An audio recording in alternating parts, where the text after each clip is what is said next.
everyone, Creeper24 here, and as a lot of you have requested and have, I guess, been wanting, I'm going to be doing a part 2 to my paper model train collection. So, let's start with these three engines here I have on screen, with the first one being the Flying Scotsman. As you can see, the details on it are very nice. Now, when I glued these, what are they called, wind deflectors or something on the side, they actually went upside down, which is why they look a bit funny. The details are very nice on the side of it. There is a little bit of ripped paper here, a little bit ripped there on the card, but that's alright. I do like how big the details, the wheels are. Those are very nice. You even get these small little front lamp details here. And as you can see, the face is a bit off as well, but the details on it are very, very nice, and it's here's the cab and the back of it as well, so that's very nice. Also, if you haven't watched part 1 yet, which I'm guessing you have, then please make sure to go check that out. I'm not sure what this engine is called, but the details on it are very interesting. Now, when I was building this, I thought that these front details here were very weird, honestly. We've got, like, on the inside of these, we've got these giant things here hanging out the side, and then we've got, like, this small little bit in here which is very loose and can easily come off, which is a bit funny. But the details on it are very nice. The shape, like, of the boiler here, and then this large, like, firebox area here, it sort of reminds me of Henry. The wheels are very nice. I like how they are. Those are really cool. It would, like, for the light even on the front, this little, like, light, this round light detail here is a separate piece from the rest of the face as well. So that's really cool. The top details are really nice. You've got this mark from the smoke here, which is looks very realistic. It's really cool. Back details as well. Interesting how this large black bit here covers up, like, the buffers. But I think that looks pretty neat. And I mean, the cab doesn't even, like, have a floor as well. You can, you can't stand there. But anyway, a very nice engine nonetheless. Now let's move on to the next engine that we have here, which is this subway train. It's got some tape on the end here, to stick it together. I really like how, like, long and, like, simple this is.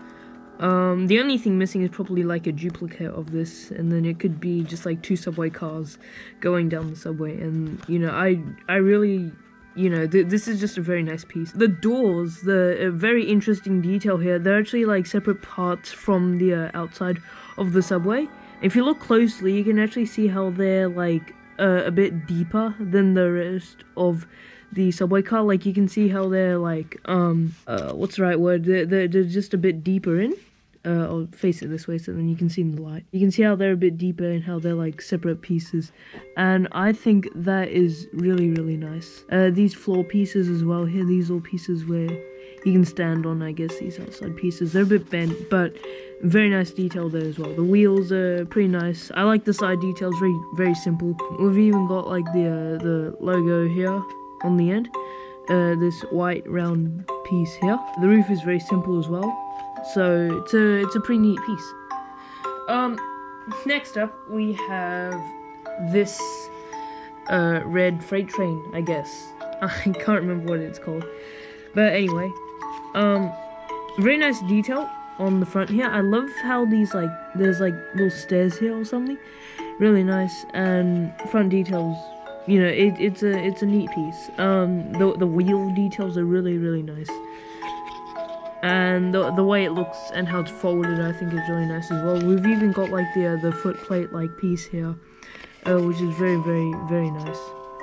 This little back bit here, some back, like, headlights or whatnot, and there's a little bit of ripped paper here.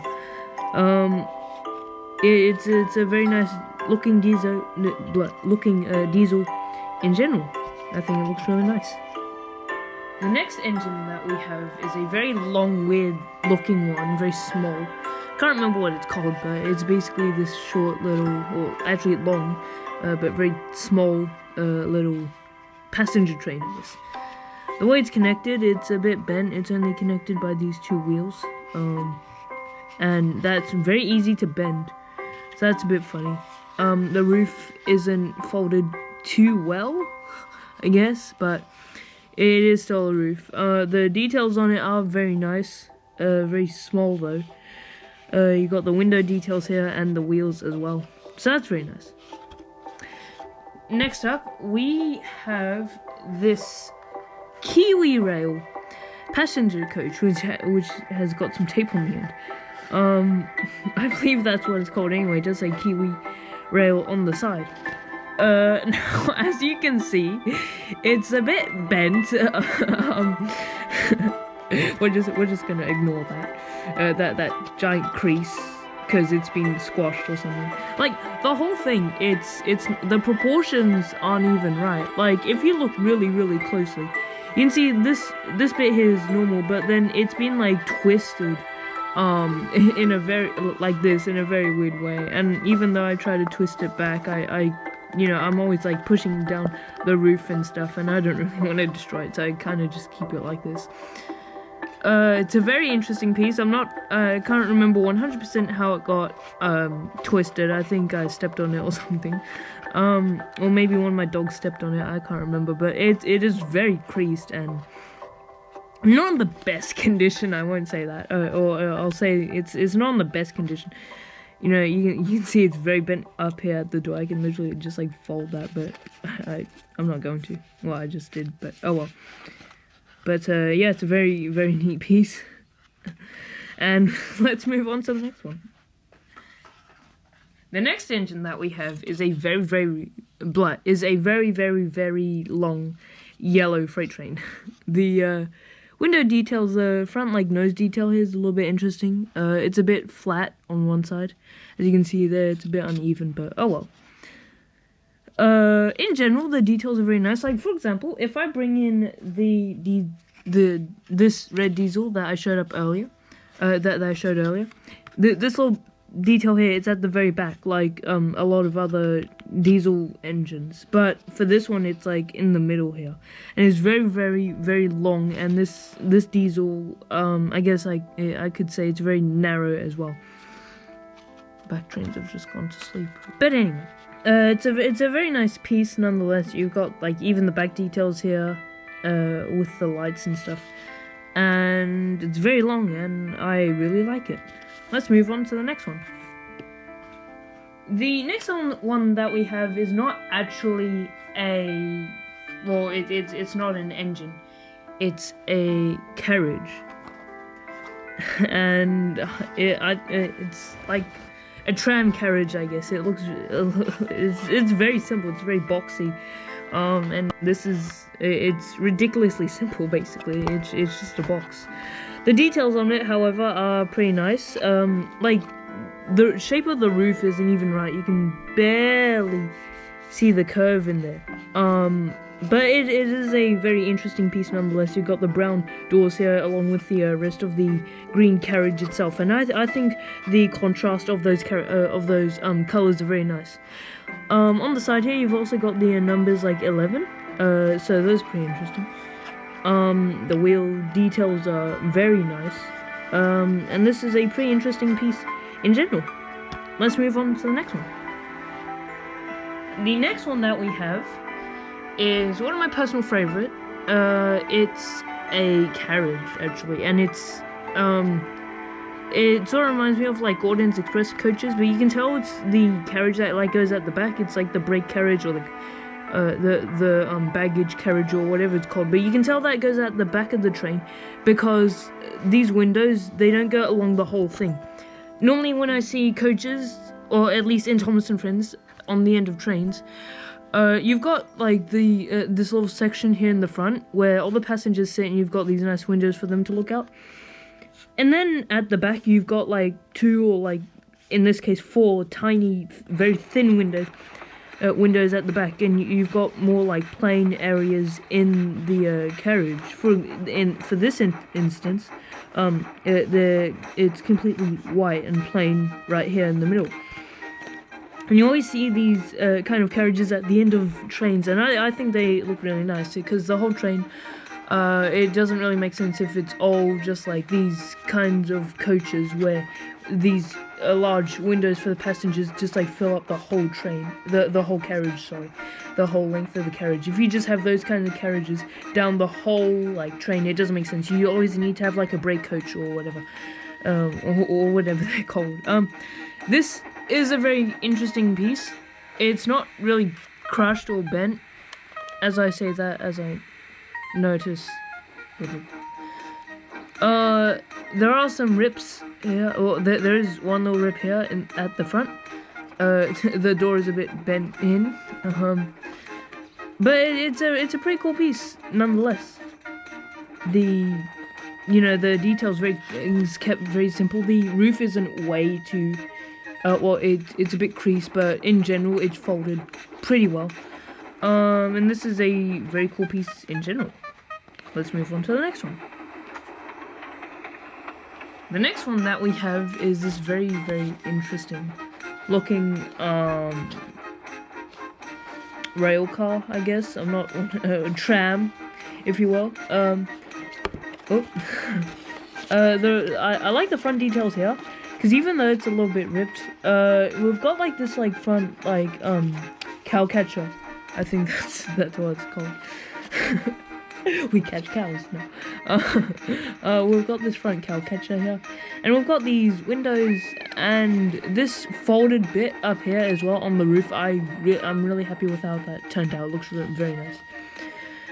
We've got these round windows here on the side. We've got some sorry, we've got some detail here that says something that I can't read.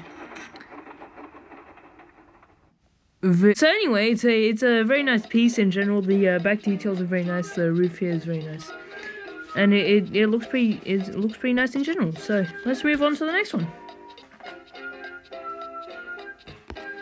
The next engine that we have is this very interesting blue steam engine. It looks very interesting.